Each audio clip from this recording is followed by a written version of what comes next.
నమస్తే తెలుగు రాజ్యంకి స్వాగతం. నేను మీ సంధ్య. చరిత్ర మన మూలాల్ని తెలియజెప్పే సజీవ సాక్ష్యాలు. కానీ ప్రస్తుతం సోషల్ మీడియా విశృంఖలం అయిన తర్వాత ఎవరికి తోచింది వాళ్ళు చెప్తున్నారు. అందులో వాస్తవం ఏది, అసలు ఇది నిజమా, అది జరిగిందా, ఇలాంటి కన్ఫ్యూజన్స్ని చాలా క్రియేట్ చేస్తున్నారు. చరిత్ర చెప్పడంలో తప్పలేదు, కానీ అరకొర జ్ఞానంతో చెప్తున్న వాళ్ళ మీద చాలా రకాల ట్రోల్స్ వస్తున్నాయి. దానివల్ల లేనిపోని విధ్వంసాలు కూడా జరుగుతున్న సందర్భాలను కూడా మనం చూడటం జరిగింది. ఎందుకు ఇదంతా చెప్తున్నామనంటే, ప్రీవియస్లో మన ఛానల్లో మదన్ గుప్తా గారితో ఒక ఇంటర్వ్యూ చేయడం అయింది.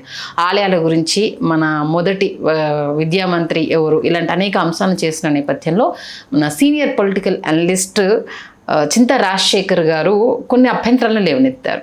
చెప్పడంలో తప్పలేదమ్మా, కానీ వాళ్ళు చెప్తున్న దాంట్లో నాకు చాలా రకాల ఇబ్బందులు ఉన్నాయి అంటూ ఆయన ఖచ్చితంగా దీని గురించి నేను మాట్లాడాలనేసి అన్నారు. ఆయనకి ఇబ్బంది కలిగించిన అంశం ఏంటి, దీంతోపాటు కొన్ని సామాజిక కోణాల్లో జరుగుతున్న అనేక ప్రచారాలను తనదైన శైలిలో ఆయన తిప్పికొడదాననేసి అంటున్నారు. మరి ఆయన మాటల్లోనే ఆయనను ఇబ్బంది పెట్టింది, బాధించింది ఏంటి, ఏం చెప్పాలనుకుంటున్నారు తెలుసుకునే ప్రయత్నం చేద్దాం. రాజశేఖర్ గారు నమస్తే. నమస్తే. ఏంటి అసలు చాలా చాలా నాకు వీడియోస్ పంపించారు మీరు, ఆయన చెప్పిన దానికి ఇది కరెక్ట్ కాదమ్మా అనేసి. ముందుగా ఆ ఇంటర్వ్యూ చూసిన తర్వాత ఫస్ట్ మీకు ఏమనిపించింది? ఇప్పుడు అంటే ఆర్ఎస్ఎస్ అంటే ఆయన స్టార్టింగ్ ఇంటర్వ్యూలో ఒక పదం వాడారు, శ్లోకం. ప్రతి ఒక్క ఆర్ఎస్ఎస్ వాళ్ళు నమస్తే సదా వత్సలే మాతృభూమి. మాతృభూమి అంటే ఏంటి? మన నేల భారతదేశం. భారతదేశం గురించి మాట్లాడుతున్నారు వాళ్ళు. దేని గురించి మాట్లాడుతున్నారు? వాళ్ళు శాఖాన్ని నిర్వహిస్తారు ఆర్ఎస్ఎస్ వాళ్ళు. నమస్తే సదావత్సలే మాతృభూమి, మాతృభూమికి సంబంధించిన ఒక జెండాకి వాళ్ళు సెల్యూట్ చేయాలి. మన మాతృభూమి జెండా ఏంటి? జాతీయ జెండా, త్రివర్ణ పతాకం. నమస్తే సదావత్సలే మాతృభూమి అని మీరు చేస్తున్నప్పుడు అక్కడ మీరు ఏ జెండాకి సెల్యూట్ చేయాలి? మన త్రివర్ణ పతాకానికి చేయాలి. అక్కడ ఉండే జెండా ఏంటి? ఆర్ఎస్ఎస్. ఎందుకని? అది అంటే మీరు కాషాయ ధ్వజానికి సెల్యూట్ చేస్తూ మాతృభూమి ఎందుకంటారు? మాతృభూమి ఉన్నప్పుడు దేశ ప్రజలందరూ ఆమోదించిన జాతీయ జెండాకి సెల్యూట్ చేయండి. ఓకే, ఫస్ట్ అభ్యంతరం అది. అయిపోయిన తర్వాత చాలా చాలా అంశాలు మాట్లాడారు ఆయన. ఆలయాలు ధ్వంసం చేశారని ఆయన ఇంటర్వ్యూ చూస్తే నాకు పొట్ట చెక్కలయ్యేలా నవ్వు వస్తుంది. ఎందుకు సార్ అంటే ఆయన చెప్పేది ప్రతిదీ మన గతంలో జరిగినవి, పుస్తకాల్లో ఉన్నవి, అవే కదా తెలియజెప్పే ప్రయత్నం చేశారు. ఆయన ఏం చేశారంటే ఒక ఇంటర్వ్యూలో స్టీవ్ జాబ్స్ ఇండియాకు వచ్చాడు, యాపిల్ వ్యవస్థ. అవును, వస్తే పండు ఒక స్వామీజీ వస్తే ఆ స్వామీజీకి ఏమి ఇవ్వాలంటే కార్ డిక్కీలు పెట్టారంట. పళ్ళు కార్ డిక్కీలు ఎవరు పెట్టుకుంటారో ఏమో నాకైతే తెలియదు. డిక్కీలు ఎత్తి ఒక పండు వచ్చిందంట. యాపిల్ పండు తీసుకెళ్ళి స్వామీజీకి ఇస్తే స్వామీజీ కొరికి అతనికి తిరిగిస్తే అదే లోగోగా పెట్టుకున్నారు అని చెప్తున్నారు. అవును, ఇది పొట్ట చెక్కలైన నవ్వాల్సిన అంశం. ఎందుకంటే స్టీవ్ జాబ్స్ వచ్చింది నిజమే, ఆశ్రమాన్ని విజిట్ చేసింది నిజమే. ఆయన ఆశ్రమాన్ని విజిట్ చేసింది నీమ్ కరోలి బాబా అనే ఆశ్రమాన్ని విజిట్ చేశారు. చాలామంది ఏమంటారంటే నీమ్ కరోలి బాబాకి ఆపిల్ పండు ఇస్తే ఆపిల్ పండు కొరికి ఆయన తిరిగి ఇచ్చారు, అదే లోగో అయిందని చెప్తారు. స్టీవ్ జాబ్స్ వచ్చేటప్పటికల్లా నీమ్ కరోలి బాబా గారు కాలం చేశారు, ఆయన లేరు, జీవించలేరు. కానీ ఈయన ఆశ్రమానికి వచ్చిన మాట వాస్తవం. ఇక మీరు గూగుల్లోకి వెళ్ళి యాపిల్ కంపెనీ లోగో డిజైనర్ అని కొడితే 1976లో యాపిల్ కంపెనీ న్యూటన్ ఫోటోతోని యాపిల్ కంప్యూటర్స్ అని పెట్టారు. ఓకే, న్యూటన్ గారికి ఎందుకు పెట్టారంటే ఆయన సైన్స్కి ఇచ్చిన దీనివల్ల గురుత్వాకర్షణ శక్తిని కాబట్టి ఆయన ఫోటోతో పెట్టారు. ఆ మరుసటి సంవత్సరం యాపిల్ ఎందుకు పెట్టుకున్నారంటే న్యూటన్కి అది మెయిన్ యాపిల్ పెట్టి యాపిల్ డిజైనర్స్తో డిజైన్ చేయించారు. డిజైన్ చేసి పెట్టారు. ఆ స్టాఫ్ ముందర ఇది మన లోగో అంటే ఇది టమాటా లాగా ఉంది అని కొంతమంది అన్నారు, యాపిల్ లాగా కొంతమంది అన్నారు, కొంతమంది కన్ఫ్యూజన్ వచ్చింది, కాన్ఫ్లిక్ట్ వచ్చింది. అప్పుడు ఏం చేయాలి? అది యాపిల్ అని చెప్పడానికి ఏం చేయాలి? కొద్దిగా కొరకాలి. కొరికితే అది యాపిల్, ఇంకా టమాటా అనేది రాదు. టమాటా కొరికింది జనరల్ గా ఉండదు కదా, యాపిల్ పండు అనేది వస్తుంది. సో బయట వేసిన ఫోటోని 1977లో వాళ్ళు అడాప్ట్ చేయడం జరిగింది. దానికి ఒక డిజైనర్ ఉన్నారు, ఆ డిజైనర్ పేరు ఏమో ఉంది మొత్తం.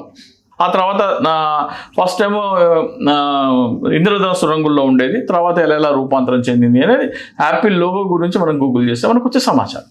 ఆ సమాచారం కూడా చదవకుండా ఒక బాబా చెబితే యాపిల్ సంస్థ కూడా మా బాబా దగ్గరకు వచ్చి లోగో ఏది పెట్టాలో మేమే డిసైడ్ చేసాము అనేది డబ్బా కొట్టుకోవడం అనేది, అది కొట్టుకోవడం వరకు బాగానే ఉంది, కానీ ఎక్స్పోజ్ అయిపోయిన తర్వాత ఎంత చీప్గా ఉంది.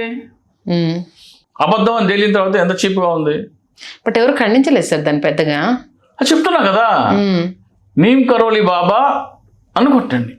ఆయన ఎప్పుడు కాలం చేశారో డేట్ వస్తుంది. స్టీవ్ జాబ్స్ ఇండియాకి ఎప్పుడు వచ్చాడో డేట్ కొట్టండి, 2 సంవత్సరాలు తేడా ఉంది. ఆయన కాలం చేసినది 2 సంవత్సరాలకి ఆశ్రమానికి వచ్చారు. ఓకే. యాపిల్ లోగో డిజైనర్ ఎవరు కొట్టండి, అతనికి భారతదేశానికి సంబంధమే లేదు. ఎందుకు ఈ జబ్బాలు జరుచుకొని మేమే అంతా పుస్తకాల్లో రాసింది అంతా హిందుత్వం అని ఎందుకు? రెండోది, యూపీఏ గవర్నమెంట్లో భారతదేశానికి శ్రీలంకకి మధ్యలో ఉన్న వారధిని రిమూవ్ చేసి దాని రామ్ సేతు ప్రాజెక్ట్ అని, అక్కడి నుంచి వెళ్తే షిప్లు త్వరతగతిన శ్రీలంక చుట్టి రాకుండా రూట్ క్లియర్ చేయడం దగ్గర అవుతుంది. దానివల్ల మనకి కొద్దిగా డబ్బులు కూడా వస్తాయి మన దీంట్లో నుంచి వెళ్తే. సో ఆ ప్రాజెక్ట్ కోసం చేస్తే భారతీయ జనతా పార్టీ ఇదే ఆర్ఎస్ఎస్ వాళ్ళు పెద్ద రాద్దంతం చేశారు. అదేంటి, రాముడు నిర్మించిన వారధి ఎలా ధ్వంసం చేస్తారు మీరు అదే చెప్పి పెద్ద బీజేపీ వాళ్ళు ఆర్ఎస్ఎస్ వాళ్ళు పెద్ద హంగామా చేశారు. హంగామా చేస్తే అయిపోయింది, భారతీయ జనతా పార్టీ అధికారంలోకి వచ్చింది.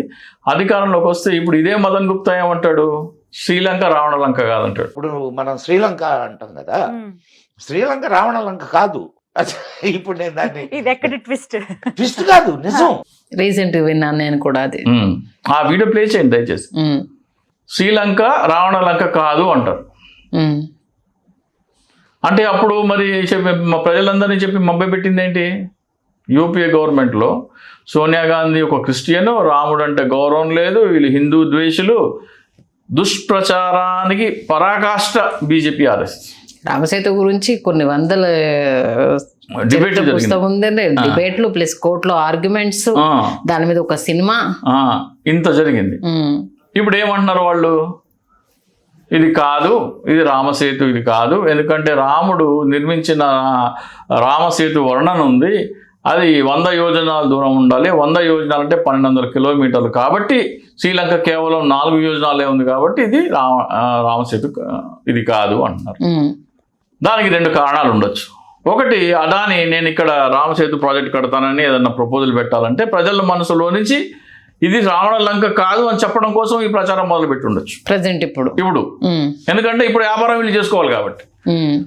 అప్పుడు అదాని కాదు వేరే ఎవరికో వస్తుంది, ఇప్పుడు అదాని చెయ్యాలి, అది దానికోసం మొదలు పెట్టి ఉండొచ్చు. ఓకే, అంటే దీని వెనుక ఏదో ఉంటుంది కారణం. అప్పుడు అన్నదానికి ఇప్పుడు అన్నదానికి తేడా అనేది మీరు ప్రజెంట్ చేయాలనుకుంటున్నారు. సో దీంట్లో ఇక్కడ మనం కాంట్రాక్ట్ 30-40 వేల కోట్లు 30-40 వేల కోట్ల కాంట్రాక్ట్, ఇంకా 1,00,000 కోట్ల కాంట్రాక్ట్ ఏదో ఉంటుంది. దానికోసం ఇప్పుడు ప్రచారం చేద్దామన్నా లేకపోతే నిజంగానే ఎక్స్పోజ్ అయిపోయామా అనేది. ఎందుకంటే మహేంద్ర పర్వతం అనేది కేరళలో ఉంటుంది, తమిళనాడులో కాదు, కన్యాకుమారి దగ్గర కాదు, ఏదో చెప్తున్నారు. అది అయిపోయిన తర్వాత ఇంకొకటి వీళ్ళు చేసే దుష్ప్రచారం ఏంటంటే, వీళ్ళకి నేతాజీ సుభాష్ చంద్రబోస్ అంటే, మళ్ళీ సర్దార్ పటేల్ అంటే, ప్లస్ నేతాజీ సుభాష్, వీళ్ళకి చాలా అభిమానం అన్నట్టు చెప్పుకుంటూ ఉంటారు. గాంధీ అంటే ద్వేషము, నెహ్రూ అంటే ద్వేషం, వాళ్ళ వల్ల ఇదంతా జరిగింది. దేశ విభజనకి కారణం ఎవరంటారు వీళ్ళు? మహాత్మా గాంధీ అంటారు. అవును, మహాత్మా గాంధీ. ఇంతకంటే నయ వంచన, నమ్మక ద్రోహము ఇంకోటి ఉండదు, కుట్ర ఇంతకంటే మించింది ఇంకోటి ఉండదు. మీరు గూగుల్లోకి వెళ్ళి హిందూ మహాసభ డిక్లరేషన్ ఆఫ్ 1937 అని కొట్టండి. హిందూ మహాసభ అంటే సావర్కర్ స్థాపించిన ఒక సంస్థ. ఆ సంస్థ యొక్క డిక్లరేషన్ 1937లో ఒక తీర్మానం చేశారు వాళ్ళు. ఆ తీర్మానం ఏంటో ఒకసారి చదవండి. ఆ తీర్మానం ఏం చెప్పిందంటే, అది ఎక్కడ చేశారంటే లక్నోలో చేశారు. లక్నో డిక్లరేషన్, లేకపోతే హిందూ మహాసభ లక్నో డిక్లరేషన్ కానీ, లేకపోతే హిందూ మహాసభ డిక్లరేషన్ 1937. దాన్ని ఏమేమి తీర్మానం చేశారంటే, హిందువులు ముస్లింలు కలిసి ఉండటానికి వీలు పడదు కాబట్టి 2 వేరుగా విడిపోవాలి. ప్రతిపాదించిన వ్యక్తి ఎవరు? కాయర్ సావర్కర్. వీళ్ళు వీర్ సావర్కర్ అంటారు, కాయర్ సావర్కర్ అంటారు. నేను కాయర్ సావర్కర్. ఎందుకని ఆయన దాంట్లో అధ్యక్షుడు, హిందూ మహాసభ అధ్యక్షుడు అతను. ఓకే. అతను ప్రతిపాదిస్తే హిందువులు ముస్లింలు కలిపి ఉండటానికి కుదరదు కాబట్టి విభజన జరగాలి అని మొట్టమొదట ప్రతిపాదించింది ఎవరు? కాయర్ సావర్కర్. వీళ్ళు ఏం చెప్తారు? గాంధీజీ విడగొట్టాలంటారు. వీర్ సావర్కర్ ప్రకటనని ఎవరు అందిపుచ్చుకున్నారు? మొహమ్మద్ అలీ జిన్నా. నిజమే, వీర్ సావర్కర్ చెప్పింది కరెక్టే. వీర్ అంటే కాయర్ సావర్కర్ చెప్పింది కరెక్టే, మేము కలిసి ఉండడానికి ఇష్టం లేదు కాబట్టి దేశ విభజన జిన్నా అందుకున్నాడు. జిన్నా తర్వాత అల్లామా ఇక్బాల్ వీళ్ళందరూ దాన్ని క్యారీ ఫార్వర్డ్ చేస్తారు. క్యారీ ఫార్వర్డ్ చేస్తే ఇక్కడ గాంధీ నెహ్రూలు ఏం చేస్తున్నారు? అప్పుడు దేశాన్ని విభజించకూడదని వీళ్ళతో విభేదాలు. దేశాన్ని విభజించకూడదు అన్నది గాంధీ నెహ్రూలు. నేతాజీ సుభాష్ చంద్రబోసు దేశాన్ని విభజించాలి అని చెప్పింది వీళ్ళ హిందూ మహాసభ. హిందూ మహాసభ ఏంటి? ఆర్ఎస్ఎస్ మాతృ సంస్థ. ఆర్ఎస్ఎస్ ఏంటి? బీజేపీ మాతృ సంస్థ. దేశ విభజనకి బీజాలు వేసింది వీళ్ళు. నెపం నెట్టుతున్నది ఎవరి మీద? వేరే వాళ్ళ మీద, గాంధీ నెహ్రూ. నేతాజీ సుభాష్ చంద్రబోస్కి గాంధీ చాలా అన్యాయం చేశాడు, కాంగ్రెస్ నుంచి వెళ్ళగొట్టాడు అంటారు. అవును, కాంగ్రెస్ నుంచి వెళ్ళగొట్టాడంటే నేతాజీ సుభాష్ చంద్రబోస్ గాంధీకి మధ్యలో ఉన్న విభేదం ఏంటంటే, గాంధీ ఏమంటారంటే ప్రాణ నష్టం జరగకుండా బ్రిటిష్ చట్టాల ప్రకారమే మనకి స్వాతంత్రానికి మనకు హక్కు ఉంది. అవును, రీసెంట్గా మూవీ కూడా ఏదో తీశారు, తెలుగులో కూడా డబ్ అయింది సినిమా, వందే మాత్రం పేరు మీద ఏదో తీశారు సినిమా. సో గాంధీ ఇదేంటంటే బ్రిటిష్, ఇప్పుడు ఏంటి, బ్రిటిష్ రాణి పరిపాలన. బ్రిటిష్ చట్టాల ప్రకారమే జరగాలి కదా. బ్రిటిష్ చట్టాల ప్రకారం ప్రజలు స్వాతంత్రం కోరుకుంటే ప్లెబిసైట్ పెట్టి ఇచ్చేసేయాలి. భారతదేశ ప్రజలందరూ స్వాతంత్రం కోరుకుంటే స్వాతంత్రం ఇచ్చేయాలి. అది బ్రిటిష్ చట్ట ప్రకారమే ఉంది. దానికోసం మనం యుద్ధం చేయాల్సిన అవసరం లేదనేది గాంధీ గారు. ప్రాణ నష్టం జరగకూడదు, అహింస అనేది మెయిన్ కారణం. జనాలు చనిపోతారు కదా, అది వద్దని. లేదు అలా అయితే టైం పడుతుంది, ఇదే కరెక్ట్ అనేది నేతాజీ సుభాష్ చంద్రబోస్ ఆలోచన. ఆయన పార్టీ నుంచి బయటకు వచ్చి ఆజాద్ హింద్ ఫౌజ్ అని స్టార్ట్ చేశారు. ఆజాద్ హింద్ ఫౌజ్ అంటే ఒక మిలిటరీ. దానికి 5 బెటాలియన్లు ఉండేవి. 5 బెటాలియన్లు ఏంటో చెప్పమనండి మదన్ గుప్తా గారిని ఇంటర్వ్యూలో కూర్చొని. అది ఇప్పుడు ఏదో స్లోగన్ కూడా, నాకు రక్తాన్ని ఇవ్వండి, ముझे खून दो मैं तुम्हें आजादी दूंगा అంటారు. మీరు నాకు రక్తం ఇస్తే మీకు స్వాతంత్రాన్ని ఇస్తా అంటారు. దాంట్లో 5 బెటాలియన్లు ఉన్నాయి కదా. మదన్ గుప్తా గారని ఆ 5 బెటాలియన్ల పేర్లు చెప్పండి అయ్యా. ఓకే. గాంధీ గారితో విభేదించి బయటికి వచ్చి ఆజాద్ హింద్ ఫౌజ్ స్థాపిస్తే ఆ ఆజాద్ హింద్ ఫౌజ్లో పెట్టిన 5 పేర్లు ఏంటి? మొట్టమొదటి బెటాలియన్ పేరు ఏంటి తెలుసా? Mahatma Gandhi battalion. Okay, super. Second ఏంటి? జవహర్ లాల్ నెహ్రూ బెటాలియన్. థర్డ్ ఏంటి? ఝాన్సీ లక్ష్మీబాయి బెటాలియన్. ఫోర్త్ ఏంటి? Maulana Abul Kalam Azad battalion. Fifth battalion ఏంటి? నేతాజీ సుభాష్ చంద్రబోస్ బెటాలియన్. ఓకే. గాంధీ అంటే అంత ద్వేషం ఉంటుంది నేతాజీ సుభాష్ చంద్రబోస్. ఫస్ట్ పేరు అదే ఉండదు కదా. ఫస్ట్ పేరు అది ఎందుకు ఉంటుంది? వీళ్ళు నేతాజీ సుభాష్ చంద్రబోస్ని, గాంధీ గారిని, నెహ్రూ గారిని, సర్దార్ పటేల్ గారి మీద ఒక కార్టూన్ వేశారు. మీకు పంపిస్తాను. గాంధీ గారు ఒక రావణాసుడు అన్నట్టు, ఆయనకు 10 తలలుగా ఎవరు? నెహ్రూ, సర్దార్ పటేల్, వీళ్ళందరూ ఉంటారు. వీళ్ళందరినీ చంపేది ఎవరు? సావర్కరును, శ్యామా ప్రసాద్ ముఖర్జీ. ఓకే. మీరు నేతాజీ సుభాష్ చంద్రబోస్ని, సర్దార్ పటేల్ని మీరు రాక్షసుడు అన్నారు, రావణాసుడు అంశం అన్నారు. మీరు ఈ రోజున మాకు ఆరాధ్య దైవం ఎట్లా అయిపోయాడు? పెద్ద విగ్రహం కట్టించారు కదా. మీకు ఎట్లా ఆరాధ్యం అయిపోయాడు? చరిత్రని వక్రీకరించి, చరిత్రని తప్పుడుగా చూపించి ప్రజాదరణ పొందడంలో ఈ ఆర్ఎస్ఎస్, బీజేపీలు అద్భుతంగా సక్సెస్ సాధించాయి. ప్రతి ఒక్క అబద్ధం చెప్తాను నేను. ఇంకొకటి వస్తే శ్యామా ప్రసాద్ ముఖర్జీ. ఆయన ఎవరు? భారతీయ జనతా పార్టీకి అంతకుముందు మాతృ సంస్థ అయిన జనసంఘ్, దానికి ఆయన సంస్థాపక అధ్యక్షుడు. అలాగే హిందూ మహాసభలో ఉన్నాడు. ఆర్ఎస్ఎస్ కూడా ఆర్ఎస్ఎస్ వారి. ఆయన స్వాతంత్రానికి పూర్వం కూడా మనకి ప్రావిన్సెస్ ఉండే, దాంట్లో కూడా ఎన్నికలు జరిగాయి. ఆయన బెంగాల్ ప్రావిన్స్లో, ఆయన బెంగాలీ కాబట్టి బెంగాల్ ప్రావిన్స్లో ఎన్నికల్లో పోటీ చేశారు. ఎవరితో పోటీ చేశారు? ముస్లిం లీగ్తో కలిసి. ముస్లిం లీగ్తో కలిసి పొత్తు పెట్టుకుని పోటీ చేశారు. ఎవరు? హిందూ మహాసభ, ముస్లిం లీగ్. ఎవరికి వ్యతిరేకంగా పోటీ చేశారు? కాంగ్రెస్ పార్టీకి వ్యతిరేకంగా పోటీ చేశారు. ఓకే. కాంగ్రెస్ పార్టీకి వ్యతిరేకంగా పోటీ చేసి అక్కడ ఫజల్ అలీ ఖాన్ అనే అతను ప్రధానమంత్రి అయ్యాడు బెంగాల్ ప్రావిన్స్కి. ఈయన ఆర్థిక మంత్రి అయ్యాడు. ఎవరు? శ్యామాప్రసాద్ ముఖర్జీ. అప్పుడు రెండో ప్రపంచ యుద్ధం జరుగుతుంది. నేతాజీ సుభాష్ చంద్రబోస్ ఏమంటున్నారంటే, నా సైన్యంలో చేరండి, దేశం కోసం పోరాడండి, మనం బ్రిటిష్ సైన్యాన్ని ఓడించి స్వాతంత్రం సంపాదించుకుందాం అని నేతాజీ సుభాష్ చంద్రబోస్ అందరినీ సైన్యంలోకి ఆహ్వానిస్తున్నారు. శ్యామాప్రసాద్ ముఖర్జీ ఏమన్నాడు? భారతీయులు, హిందువులు ముఖ్యంగా ఎవరు నేతాజీ సుభాష్ చంద్రబోస్ సైన్యంలో చేరకండి, బ్రిటిష్ సైన్యంలో చేరండి. బ్రిటిష్ సైన్యంలో చేరి నేతాజీ సుభాష్ చంద్రబోస్ సైన్యాన్ని ఓడించండి. మన వాళ్ళే మనకు వ్యతిరేకంగా పిలుపునివ్వడం.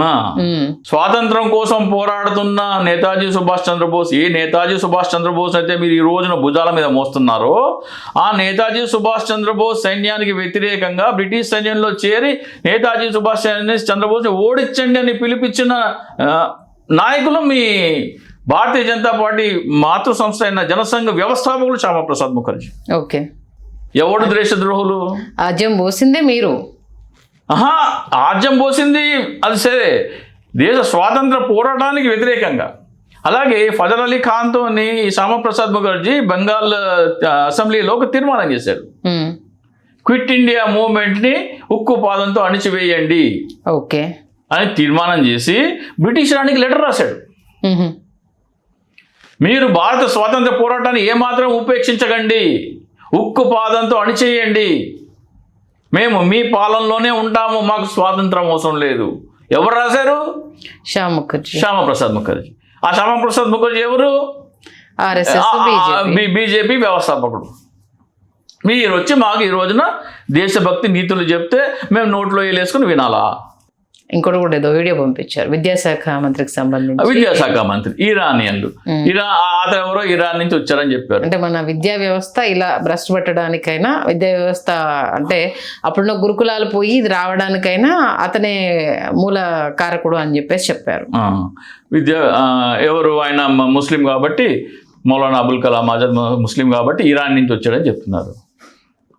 మీ బాలగంగాధర్ తిలక్ ఏమని చెప్పాడు? బ్రాహ్మణులు ఎక్కడి నుంచి వచ్చారని చెప్పారు. బాలగంగాధర్ తిలక్ ఒక మాట చెప్పారు, అలాగే గోల్వల్కర్ ఒక మాట చెప్పారు. వీళ్ళందరూ ఏమని చెప్తారంటే, బ్రాహ్మణులు భారతీయ సంతతి కాదు, ఇరాన్ నుంచి వచ్చారని గోల్వల్కర్ చెబితే, రష్యా నుంచో లేకపోతే ఎక్కడో ఐస్ ప్రాంతం నుంచి ఉండే ప్రాంతం నుంచి వచ్చారని బాలగంగాధర్ తిలక్ చెప్పారు. 5-6 కూడా చెప్పారు. వీళ్ళకి హిందూ మతానికి సంబంధించిన, హిందూ దీనికి సంబంధించిన వాళ్ళు 5-6 ఏం చెప్పారంటే, బ్రాహ్మణులు భారతదేశ వాసులు కాదు, ఇతర ప్రాంతాల నుంచి వచ్చిన వాళ్ళు అంటారు. ఓకే. సైన్స్ పరంగా ఎస్టాబ్లిష్డ్ సైన్స్ పరంగా ఇప్పుడున్న మానవ జాతి ఆఫ్రికాలో పుట్టి 70,000 సంవత్సరాల క్రితం మాత్రమే ప్రపంచమంతా విస్తరించింది. ఆ లెక్కను చూసుకుంటే అంటే మనిషి కోతి పుట్టుక నుంచి మనిషి ఇప్పుడున్న మనిషి, లేటెస్ట్ మనిషి, ఆధునిక మనిషి. ఓకే. ఓన్లీ 70,000 years బ్యాక్ ఆఫ్రికాలో జన్మించి హోమోసేపియన్స్ అంటారు. హోమోసేపియన్స్ వాళ్ళు ప్రపంచమంతా విస్తరించారు. 70,000 సంవత్సరాల క్రితం ఆఫ్రికాలో జన్మించారు. సో అట్లా అంటే మూలం. మరి అందరూ అక్కడి నుంచి వచ్చిన వాళ్ళే, అంతే కదా. అట్లా వెనక్కి వెళ్తూ పోతే మనిషి అనేవాడు ఎక్కడో భారతదేశంలో అయితే పుట్టలేదు కదా. అవును. వీళ్ళు ఏమంటారు? భారతదేశంలో పుట్టి ప్రపంచం అంతా విస్తరించారంట. అలాగే ఇందాక రామసేతు విషయం చెప్పాను కదా. అసలు రామాయణం ఎప్పుడు రాశారు? రామాయణం ఎప్పుడు జరిగింది? వాల్మీకి ఎప్పుడు రాశారు? ఒకవేళ రామాయణంలో గౌతమ బుద్ధుడి ప్రస్తావన ఉంటే, బుద్ధుడి తర్వాతే రామాయణం జరిగిండాలి కదా. రామాయణంలో బుద్ధుడి ప్రస్తావన అనేది ఉంటే రామాయణం ఎప్పుడు జరిగినట్టు? బుద్ధుడి తర్వాత జరిగినట్టే కదా. అంటే రామాయణం జరిగే నాటికి బుద్ధుడు ఉన్నాడు, అంతేగా. అంతే. మీరు మీ దాంట్లో తీసి గూగుల్లోకి వెళ్ళి వాల్మీకి రామాయణం తెలుగు కొట్టండి. యథాహి చోరః సతథాహి బుద్ధః తథాగతం నాస్తికమత్ర విద్ధి తస్మాధియం శంక్యతమః ప్రజానాం ననాస్తికానాభిముఖో బుద్ధ స్యాత్ అని ఉంది. అయోధ్యకాండలో 34వ శ్లోకం. అయోధ్యకాండలో 109 సర్గంలో 34వ శ్లోకం చెప్తుంది. అక్కడ యదాహి చోర అంటే చోరుణ్ణి ఎలాగైతే చేస్తామో అలాగే యదాహి చోర తదాది బుద్ధ తదాగతం. బుద్ధుడిని ఏమంటారు ఇంకో పేరు? తదాగతుడు అంటారా? ఓకే. యదాహి చోర తదాహి బుద్ధం తదాగతం నాస్తిక మంత్ర విద్ధి. బుద్ధుడు ఏం బోధించాడు? దేవుడే లేడన్నాడు. ఇక్కడ బుద్ధ అనే పదం ఉంది, తదాగతం అనే పదం ఉంది, నాస్తికత్వం అనే పదం ఉంది. సో బుద్ధుడి ప్రస్తావన రామాయణంలో ఉన్నట్ట లేనట్ట? ఇప్పుడు ఉన్నట్టే. అంటే రామాయణం జరిగే నాటికే బుద్ధుడు ఉన్నాడు కదా. అవును. బుద్ధుడు ఎప్పుడు 325 BC, ఎప్పుడో క్రీస్తు పూర్వం 325. అంటే రామాయణం ఎప్పుడు రాసిండాలా? బుద్ధుడి తర్వాతే రాసిండాలా కదా. ఈ శ్లోకం ఏం చెప్తుందంటే, ఎలాగైతే దొంగని దండిస్తామో బుద్ధుడిని కూడా అలాగే దండించాలి. బుద్ధత్వం మాట్లాడే వారి గురించి కూడా అట్లాగే మాట్లాడించాలి. ఎవరైనా సరే బౌద్ధ మతావలంబి అంటే ఎవరైనా బౌద్ధ మతాన్ని స్వీకరించిన వాళ్ళు మీకు ఎదురు పడితే తప్పించుకోవాలి. వాళ్ళతో ఎటువంటి వాదోపవాదాలు మీరు చేయకూడదు, వాళ్ళతో తర్కించకూడదు. ఆ బౌద్ధ మతం అనుసరించే వాళ్ళని దొంగల్ని ఎలా దండిస్తారో అలా దండించాలి. అంటే వాళ్ళతో తర్కిస్తే ఏంటి, మీకేంటి బాధ? దేవుడు లేడని వాదిస్తారు కదా. దేవుడు లేడని రుజువు చేస్తారు వాళ్ళు. దేవుడు లేవని రుజువు చేస్తారు. కాబట్టి నువ్వు మాట్లాడడానికి ఏమి మాట్లాడకూడదు, తప్పించుకో. వాళ్ళని ఎదురు పడితే కూడా తప్పించుకో, వాళ్ళతో డిస్కస్ చేయొద్దు, వాళ్ళతో డిబేట్ చేయొద్దు. వాళ్ళని దొంగలని ఎలా దండిస్తారో అలా దండించాలి అని చెప్పి వాల్మీకి రామాయణంలో ఉంది. మీరు చేసింది వాల్మీకి రామాయణం, ఎవరిదో కాదు, గీత ప్రెస్ వాళ్ళు చేసిన వాల్మీకి రామాయణం. సో నాస్తికత్వం గురించి ఉంది, బుద్ధుడి గురించి ఉంది, తథాగతుడి గురించి ఉంది. సో ఇది 100% రామాయణం బుద్ధుడి తర్వాత రాసిందే. ఎన్నో లక్షల సంవత్సరాలు, వేల సంవత్సరాల క్రితం రాసింది కాదు అని మదన్ గుప్తా గారు చెప్తున్నాను నేను. దానికి ఏమంటారు వీళ్ళు? బుద్ధి అంటే బుద్ధుడు కాదు, బుద్ధి అంటే బుద్ధుడు కాదు, వివేకవంతుడు అని గురించి మాట్లాడుతున్నాడు. బుద్ధి అంటే తెలివి గలవాడు గురించి వాటితో చర్చించదు. అంటే తెలివి గలవాడితో ఎందుకు చర్చించకూడదు? బుద్ధి అంటే వివేకం గలవాడు అంటున్నాడు. వివేకవంతుడు వస్తే ఎందుకు తప్పించుకోవాలి? వాడితో ఎందుకు చర్చించకూడదు? వాటితో చర్చించాలి కదా. చర్చిస్తేనే కదా. అంటే వీళ్ళు ఏం చేస్తారంటే ఈ బుద్ధుడు వేరు, ఆ పదం దాని అర్థం వేరు అంటారు. ఇది బుద్ధుడి గురించి కాదు అంటారు. తథాగతుడు అంటే ఎవరు? తథాగతం అంటే ఏంటి? బుద్ధుడు ఇంకో పేరు తథాగతుడు, అవునా కదా? ఓకే. నాస్తికత్వమే కదా బుద్ధుడు బోధించింది. అవును. సో బుద్ధుడి గురించి కాకపోతే ఇంకెవరి గురించి ఇది? సో వాల్మీకి రామాయణం 109వ శ్లోకము 109వ సర్గము 34వ శ్లోకం ఏం చెప్తుందంటే బుద్ధుడి ప్రస్తావన ఉంది. బుద్ధుడి ప్రస్తావన అంటే రామాయణం వాల్మీకి ఎప్పుడు రాశాడు అంటే గౌతమ బుద్ధుడి తర్వాత రాశాడు. ఇది ప్రమాణం, దీన్ని కాదలేని తిరుగులేని ప్రమాణం ఇది. సో ఇంకా సరే అవాస్తవాలు చెప్పడం మానేయండి. ఇక మీకు రామాయణంలో మహాభారతంలో ఉన్నవి చెప్తే ఇంకా ఎవరు సవ్యంగా పుట్టరు. సవ్యంగా ఎవరు పుట్టరు. తల్లోంచి ఒకటి పుడతాడు, భుజాల్లోంచి ఒకటి పుడతాడు, ఉదరంలోంచి ఒకటి పుడతాడు, పాదాల చోటు పుడతాడు, పుట్టాల్సిన చోటు నుంచి ఒకటి పుట్టాడు. మనుస్మృతిలో చాపకి ఒకడు పుడతారు, చెవుల్లో వచ్చే గుబిల్ నుంచి ఒకడు పుడతారు, స్నానం చేసి నలుగు పెట్టుకుంటే నలుగు నుంచి ఒకడు పుడతారు.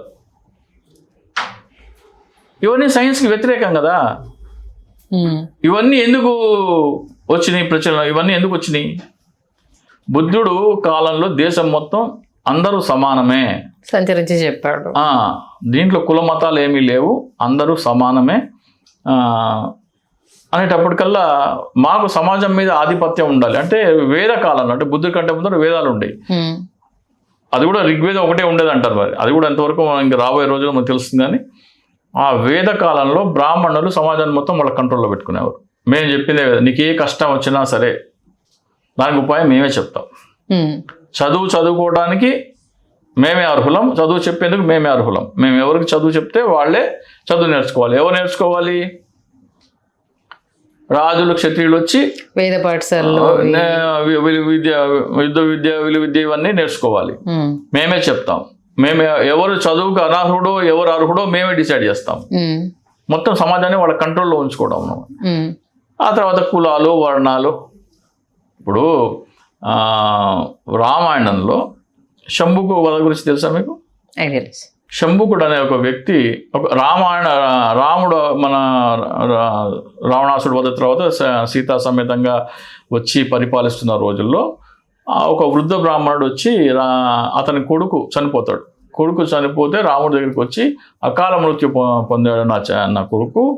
దానికి కారణం ఏంటి అంటే ఈ రాజ్యంలో ఎవరో ధర్మాన్ని వ్యతిరేకించారు, ధర్మానికి వ్యతిరేకంగా వ్యవహరిస్తున్నారు కాబట్టి అకాల మృత్యు జరిగింది. ఎవరు ధర్మాన్ని ఉల్లంఘించారో వాళ్ళని కనిపెట్టి శిక్షించమని అడుగుతాడు. రాముడు అందరినీ పంపిస్తే ఒక అడవిలో చెట్టుకి తల్ల కిందలా వేలాడుతూ ఒక శంభుకుడు అనే ఒక వ్యక్తి తపస్సు చేస్తున్నాడు. అతని పూర్వపరాలు తెలుసుకుని అతను ఒక శూద్రుడు. రాముడికి వచ్చి బ్రాహ్మణుడు కంప్లైంట్ చేస్తాడు, ఫలానా చోట ఒక శూద్రుడు తల్ల కిందలా తపస్సు చేస్తున్నాడు, అది అపచారము, అది అధర్మము, కాబట్టి నా కొడుకు చనిపోయాడు, అతను నేను శిక్షించంటే రాముడు వెళ్తాడు అతని దగ్గరికి. రాముడు అతని దగ్గరికి వెళ్తే ఏంటి నీ పేరు ఏంటి అంటే నేను ఇట్లా శంభుకుణ్ణి, నేను శూద్రుడిని అని చెప్తాడు. శూద్రుడు తపస్సు చేయడానికి అర్హత లేదు అని శిరచ్ఛేదనం చేస్తాడు. ఓకే. ఎవరు?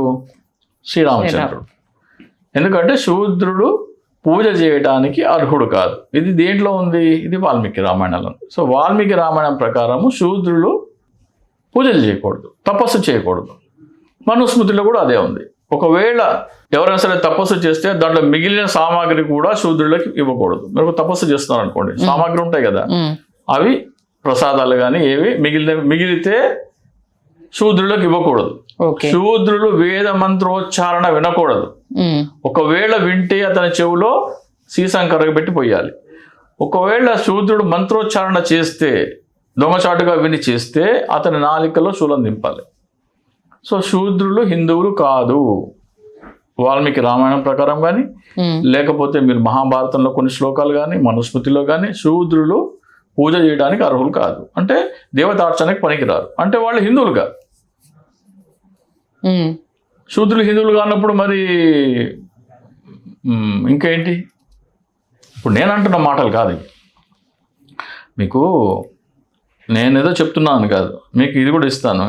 మొత్తం వ్యవస్థను కొండబెట్టుకున్నాం మనం. అగౌరవించడం కొన్ని కులాలని, కొన్ని వృత్తులని, కొందరు మనుషులని, అసలు సగం జాతి మొత్తం స్త్రీలని అవమానించామండి. క్షమాపణ కోరుతున్నానమ్మా మిమ్మల్ని. భారతీయ సంస్కృతి తరఫున అవమానించాం, మమ్మల్ని క్షమించండి. యావత్తు స్త్రీ జాతి క్షమించండి. నేను చూశాను నా కళ్ళతో ఆడాళ్ళు పడిన యాతన. ఆడదానివి నీకెందుకు, లోపలికి పో, పెడబుద్ధులు ఉంటాయి మీకు, ఆడదాన్ని నమ్మద్దు అని పుస్తకాల్లో రాసి ప్రచారం చేశారు. మరి ఏడిపించుకు తిన్నారే, జుట్టెట్టు కొట్టారే, ఆడపిల్లల కంటే చంపేసినంత పనిచేశారే. అది నా జాతి చేసిందమ్మా, నా పండితులే చేశారు, నా గ్రంథాలే చేశాయి. అందుకని నేను క్షమాపణ కోరుతున్నా, శపించకండి మమ్మల్ని. సీతాదేవిని కూడా ఆక్షేపించిన దుర్మార్గుడు మగవాడేనమ్మా, ఆడది కాదు. ఇన్ని అన్యాయాలు నిమ్న వర్గాల వారికి, బలహీన కులాల వారికి, స్త్రీలకి చేసేసి ఈవేళ మా మతంలో ఉండండి, మా మతంలో ఉండండి కాళ్ళెట్టుకుంటే ఎవడుంటాడండి? ప్రతి చోట, ప్రతి పద్యంలో, ప్రతి శ్లోకంలో వీలైనంత వరకు స్త్రీని అవమానించడమే. ఇవాళేమో పట్టుకు ఎడుతున్నారు. హిందూ సంప్రదాయం ఏం కాపాడతారు వాళ్ళని గౌరవించకపోతే? ఇదే గరికిపాటి గారు కానీ, ఇదే చాగంటి కోటేశ్వరరావు గారు కానీ ఏం చెప్తారు? గ్రహణం వస్తుంటే ఇంట్లో ఉన్న ఇవన్నీ శుద్ధి చేసుకోవాలి, అది చేసుకోవాలి, ఇది చేసుకోవాలి. తినకూడదు. ఎందుకయ్యా అంటే గ్రహణం మాది సైన్సే, మా గ్రంథాల్లో రాసింది. వీళ్ళు ఇప్పుడు కనిపెట్టారు 9 గ్రహాలు ఉన్నాయని, మాకు ఎప్పుడో గ్రహాలు ఉన్నాయని కనిపెట్టారు. రాహు కేతు అని 9 గ్రహాలు ఏదో చెప్తారు. గరికపాటి నరసింహారావు గారిని అండ్ చాగంటి కోటేశ్వరరావు గారిని, మీ పిల్లల సైన్స్ పుస్తకాల్లో ఇవే రాస్తారా మీరు? గ్రహణం ఎలా ఏర్పడుతుంది అంటే రాహు వచ్చి మింగితే గ్రహణం ఏర్పడుతుంది అంటున్నారు.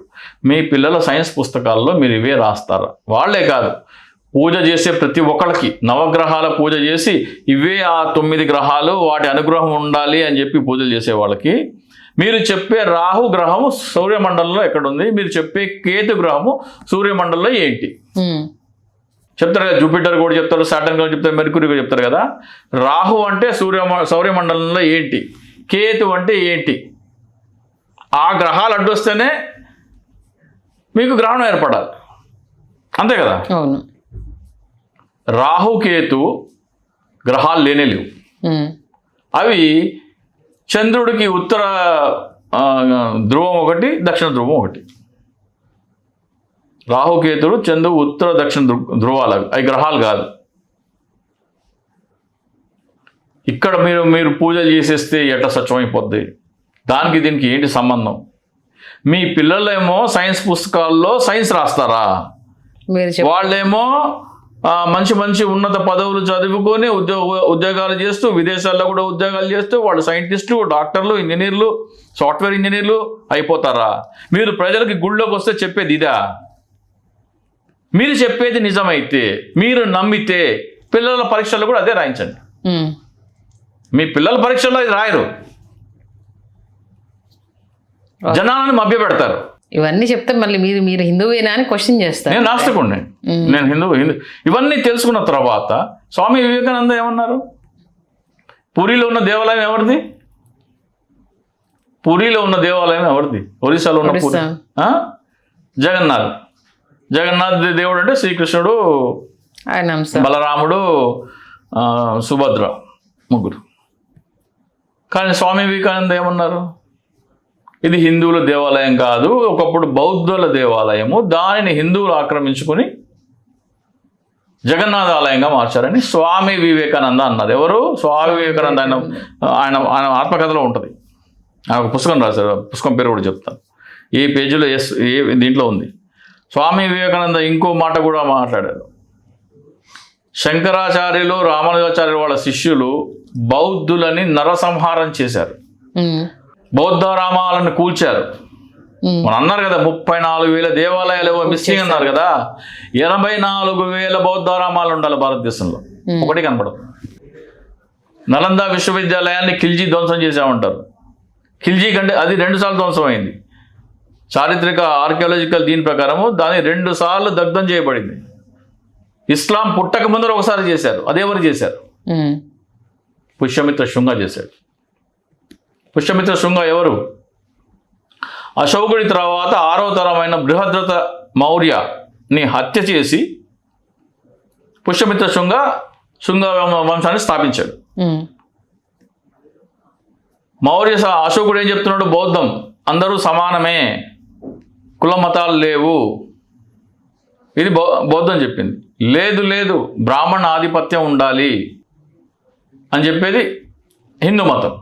హిందూ మతం మళ్ళీ పునఃస్థాపించడం కోసం పుష్యమిత్ర శృంగ అశోకుడి తర్వాత 6వ తరమైన బృహద్రథ మౌర్యని హత్య చేసి, పాటలీపుత్రలోనే ఉంటే వీళ్ళందరూ వచ్చి నా మీద దాడి చేస్తారని అతను ఒక కొత్త నగరానికి వచ్చాడు, ఉత్తరప్రదేశ్కి. అంటే పశ్చిమ వైపు వచ్చి ఉత్తరప్రదేశ్లో సాకేత్ అనే నగరానికి అయోధ్య అనే పేరు పెట్టి అక్కడ తన క్యాపిటల్ ఏర్పాటు చేసుకుని అక్కడి నుంచి పరిపాలన సాగించారు. ఎవరు? పుష్యమిత్ర శృంగ. సాకేత్ అంటే అయోధ్య అవునా కాదా అంటారు. అయోధ్య పాత పేరు ఏంటి అంటే మన పురాణాల్లోనే ఉంది. ఒక పాట కూడా ఉంది, సాకేత సార్వభౌమ అని, రాముడి మీద. అవును. సాకేత సార్వభౌమ అంటే ఏంటి? అయోధ్య కదా. సాకేత్ ఎక్కడి నుంచి వచ్చింది? సాకేత్ శాక్యుల స్థానము. శాక్యులు అంటే బౌద్ధులు. సాకేత్కి ఆ పేరు ఎట్లా వచ్చిందంటే శాక్యుల స్థానం, అది శాక్యుల నిలయం. హుయన్సాంగ్ వచ్చాడు కదా, హుయన్సాంగ్ వచ్చినప్పుడు అక్కడ అయోధ్య అనే పట్టణం పేరు సాకేత్ అని, అక్కడ దాదాపు 14 నుంచి 15 బౌద్ధరామాలు పెద్ద పెద్దవి ఉన్నాయని చెప్పి ఆయన రాశాడు. ఎప్పుడు?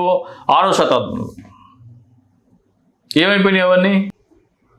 ఇప్పుడు కూల్చబడినది వాళ్ళ హయాంలోనే కూల్చబడినది. ఇప్పుడు 84,000 బౌద్ధరామాలు కూల్చేసిన వాటి సంగతి ఏంటి?